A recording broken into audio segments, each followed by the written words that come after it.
ល់ប្រាក់លៀនដំរីក៏មានស្រែក៏មានណានាងណាអូនណាយមកពីនាយធ្លាក់ដល់អាយអស់ប៉ុន្មានក៏ហ៊ានចំណាយព្រោះតែគ្រូឲ្យទំនាយវិច្ចសំពីបងប្រាថ្នាជួបជីវ៉ាកែវតងវងមកជិះដំរីលេងនឹងបងណានាងណា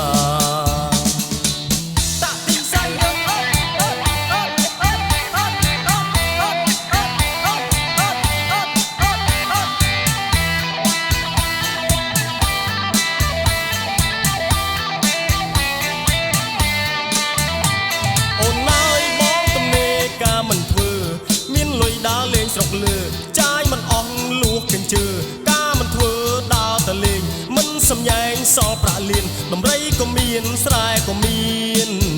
ណានាងណាអូនណាយមកពីនាយធ្លាក់ដល់អាយអស់ប៉ុន្មានក៏ហ៊ានចំណាយព្រោះតែគ្រូឲ្យទំនាយវិច្ចសំពីបងប្រាថ្នាជួបជីវ៉ាកែវតងវងមកជិះដំរីលេងនឹងបងណានាងណា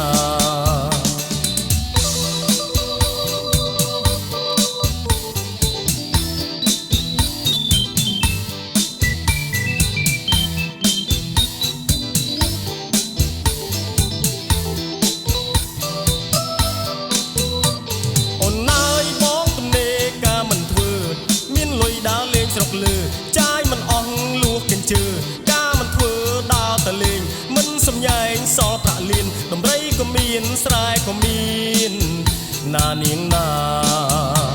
អូនណាយមកពីនាយធ្លាក់ដល់អាយអស់ប៉ុន្មានក៏ហ៊ានចំណាយព្រោះតែគ្រូឲ្យទំនាយវិច្ចសំពីបងប្រាថ្នាជួបជីវ៉ាកែវតងវងមកជិះដំរីលេងនឹងបងណានាងណា